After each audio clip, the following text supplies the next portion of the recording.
வணக்கம். இன்றைக்கு விசேடமாக எங்களுடைய வடமாகாணத்தில் இருக்கின்ற 5 மாவட்டங்களில் இருக்கின்ற மீனவர்கள் தலைவர்களோடு ஒரு உரையாடல், ஒரு சந்திப்பு இடம்பெற்றது. அப்போ அந்த சந்திப்பு மிகவும் ஒரு பாசிட்டிவான முறையில் இடம்பெற்று முடிந்திருக்கின்றது. அப்போ அந்த சந்திப்புக்கான பிரதானமான நோக்கமாக இருந்தது வேறு எதுவுமில்லை, நாங்கள் தொடர்ச்சியாக பேசப்பட்டு வருகின்ற மீனவர்கள் முகம் கொடுக்கின்ற பிரச்சனைகள், அதில் விசேடமாக இல்லீகல் ஃபிஷிங், அதாவது சட்டவிரோதமான முறையில் மீன்பிடிப்பது சம்பந்தமாக ஒரு முடிவை எடுக்க வேண்டிய தேவை இருக்கின்றது. அதன் மூலமாக பெருவாரியான சிறிய மீனவர்கள் பாதிப்புக்கு உள்ளாக்கப்படுகின்றார்கள். அது தொடர்பாகவும் நாங்கள் பேசப்பட்டது. அதே போன்று கரவலை சம்பந்தமாகவும் பேசப்பட்டது. கரவலை சம்பந்தமாக கடந்த காலங்களில் இது டிராக்டர் அல்லது விஞ்ச் மூலமாக இழுப்பதன் மூலமாக ஏற்படுகின்ற பாதிப்பு என்ன என்பது தொடர்பாக மிகவும் விரிவாக பேசப்பட்டது. அதன் மூலமாக நாங்கள் சொல்லுகின்றோம், வேறு எதுவுமல்ல, கடந்த காலங்களில் நாங்கள் அந்த விஞ்ச் அல்லது டிராக்டர் மூலமாக கரவலை இழுப்பதற்கு நாங்கள் விசேடமாக கடல் எல்லையில் 1.5 மைல் தொலைவுக்கு தான் நாங்கள் அனுமதியை கொடுத்திருக்கின்றோம். ஆனால் எங்களுடைய மீனவர்கள் அல்லது கரவலை பயன்படுத்துகின்றவர்கள் 6 மைல் 7 மைல் தொலைவுக்கு போட்டு இழுப்பதன் மூலமாக ஏற்படுகின்ற பாதிப்பு என்பது ஒரு பயங்கரமானது, ஒரு பாதகமானது. அப்போ அந்த பாதகமான நிலைமைகளில் இருந்து எங்களுடைய கரவலையை பாதுகாத்து கொள்ள வேண்டிய தேவை இருக்கின்றது. அப்போ அதன் காரணமாக நாங்கள் எதிர்வரும் காலங்களிலே கரவலைக்கு அனுமதி கொடுக்கப்படுமாக இருந்தால் அதற்கான நாங்கள் 1 வருட காலத்துக்கு மேலும் காலத்தை நீடித்திருக்கின்றோம். அதுக்கும் மீறி நாங்கள் கொடுக்கப்படுமாக இருந்தால் அதற்கான சரியான சட்ட திட்டங்களை வகுத்து, அது மாத்திரமல்ல அங்கே இருக்கின்ற மீனவர் சங்கங்களுக்கும் ஒரு பொறுப்பு கூறலை ஒப்படைத்து அதன் மூலமாக பெற்றுக் கொடுக்க முடியுமா என்கின்ற சம்பந்தமாக மீண்டும் உரையாடுவதற்கு நாங்கள் தீர்மானித்திருக்கின்றோம். அதே போன்று தித்வா புயலின் பொழுது பாதிக்கப்பட்டவர்களுக்கு மீண்டும் அவர்களுடைய தகவல்கள் கிடைக்காமல் இருக்குமாக இருந்தால் அந்த தகவல்களை பெற்றுக்கொண்டு அந்த தகவல்கள் மூலமாக அவர்களுக்கான கொடுப்பனவுகளை பெற்றுக் கொடுப்பதற்கான நடவடிக்கை எடுப்பதற்கு நாங்கள் தீர்மானித்திருக்கின்றோம். அது மாத்திரமல்ல, பண்மை காலங்களில் கடலில் கூடுதலான அதிகமானவர்கள் எங்களுடைய மீனவர்கள் காணாமல் போகின்றார்கள். அப்போ அந்த காணாமல் போனவர்களை கண்டுபிடிக்க முடியாத ஒரு சூழ்நிலை ஏற்பட்டிருக்கின்றது.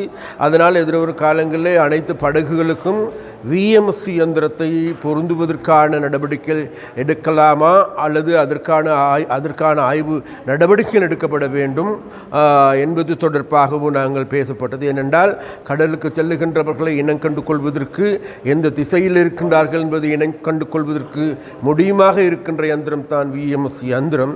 அப்போ அந்த யந்திரத்தை அனைத்து படகுகளுக்கும் பொருந்துவது, அது ஒரு மானிய அடிப்படையில் பெற்றுக் கொடுப்பது சம்பந்தமாகவும் எங்களுடைய அரசாங்கத்தோடு நாங்கள் பேசி ஒரு முடிவினை எடுப்பதற்கான நடவடிக்கைகளை நாங்கள் எடுத்திருக்கின்றோம்.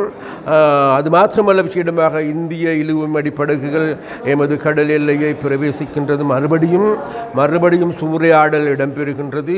அப்போ இந்த சூறையாடலுக்கு முடிவினை கட்டியாக வேண்டும். அது தொடர்பாக நாங்கள் ஏதாவது ராஜதந்திர ரீதியான நடவடிக்கை எடுக்க முடியுமா அல்லது மீனவர்களுக்கு இடையிலான மீண்டும் ஒரு உரையாடல், ஒரு மியூச்சுவல் அண்டர்ஸ்டாண்டிங்கை ஏற்படுத்திக் கொள்வதற்கான நடவடிக்கை எடுக்க முடியுமா என்பது சம்பந்தமாகவும் பேசப்பட்டது. அதே போன்று எங்களுடைய கடற்படையினரை மேலும் பலப்படுத்தி அதன் மூலமாக அவர்களுடைய வருகை தடுப்பதற்கு எதுவான நடவடிக்கை எடுக்க முடியுமா, அது சம்பந்தமாகவும் பேசப்பட்டது. அது மாத்திரமல்ல, மத்திய அரசாங்கத்தில் இருக்கின்ற மீன்பிடி அமைச்சரோடும் இது சம்பந்தமாக பேசுவதற்கும் நாங்கள் தீர்மானித்திருக்கின்றோம். அதன் மூலமாக எதிர்வரும் காலங்களிலே மத்திய அரசாங்கத்தில் இருக்கின்ற மீன்பிடி அமைச்சரோடும் அதே போன்று அதனோடு தொடர்புடைய தமிழ்நாட்டில் இருக்கின்ற மீன்பிடி அமைச்சர்கள் உள்ளிட்ட அனைவரோடையும் இது சம்பந்தமாக உரையாடல் ஒன்றை மேற்கொள்ள வேண்டும் என நாங்கள் தீர்மானித்திருக்கின்றோம். அதற்கு நான் செல்வதா இல்லையா என்பது சம்பந்தமாக பிரச்சனை இருந்த போதிலும் கூட, எவ்வாறான போதிலும் கூட எதிர்வரும் காலங்களில் எங்களுடைய அதிகாரிகளையாவது அல்லது ஏனையவர்களையாவது அனுப்பி இது சம்பந்தமாக ஒரு உரையாடலை ஆரம்பிக்க வேண்டும் என நாங்கள் தீர்மானித்திருக்கின்றோம். அதே போன்ற விஷயமாக இன்றைய காலகட்டங்களில் கூடுதலான பாதிப்பை தருகின்ற விடயம் தான் வேறு எதுவுமல்ல, எங்களோட சட்டவிரோதமான முறையில் மீன்பிடிகள் ஈடுபடுகின்றது. இல்லீகல் பிஷிங், அதாவது சட்டவிரோதமாக லைட் கோஸ் பயன்படுத்தப்படுகின்றது, சுருக்கு வலை பயன்படுத்தப்படுகின்றது, சட்டவிரோதமான வலைகளை பயன்படுத்தப்படுகின்றது, அபகரான வலைகளை பயன்படுத்தி உண்மையிலேயே எங்களுடைய மீன் துறையையும் மாத்திரமல்ல மீன் குஞ்சுகள் எடுத்துக்கொண்டாலும் கூட பாரிய பாதகமான ஒரு நிலைமை ஏற்பட்டிருக்கின்றது. ஒரு சில பிரதேசங்களில் தொடர்ந்தும் இவர்கள் இவ்வாறான இல்லீகலான முறையில் மீன்பிடி முறையில் ஈடுபட்டு வருகின்றார்கள். நாங்கள் சொல்லுகின்றவர்கள் உடனடியாக நிறுத்த வேண்டும்.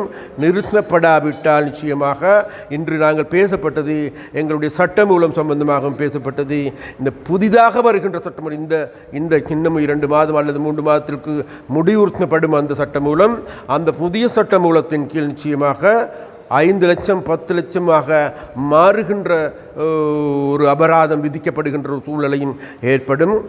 அதன் மூலமாகவும் நாங்கள் ஒரு சட்ட ரீதியாக நடவடிக்கையும் எடுப்பதற்கு நாங்கள் தீர்மானித்திருக்கின்றோம்.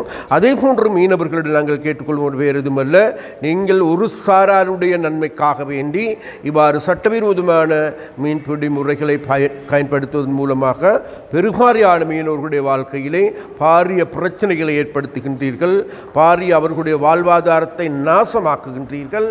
அதனால் அவ்வாறு செய்ய வேண்டாம். அவரும் உங்களுடைய சக மீனவர்கள், உங்களுடைய தோழர்கள், உங்களுடைய உறவினர்கள், அந்த உறவினர்களுடைய வாழ்க்கையை ஒரு சீர்குலைக்க வேண்டாம் எனவும் நாங்கள் விசேடமாக அந்த சட்டவிரோதமாக மீன்பிடிக்கின்ற மீனவர்களிடம் நாங்கள் கேட்டுக்கொள்கின்றோம்.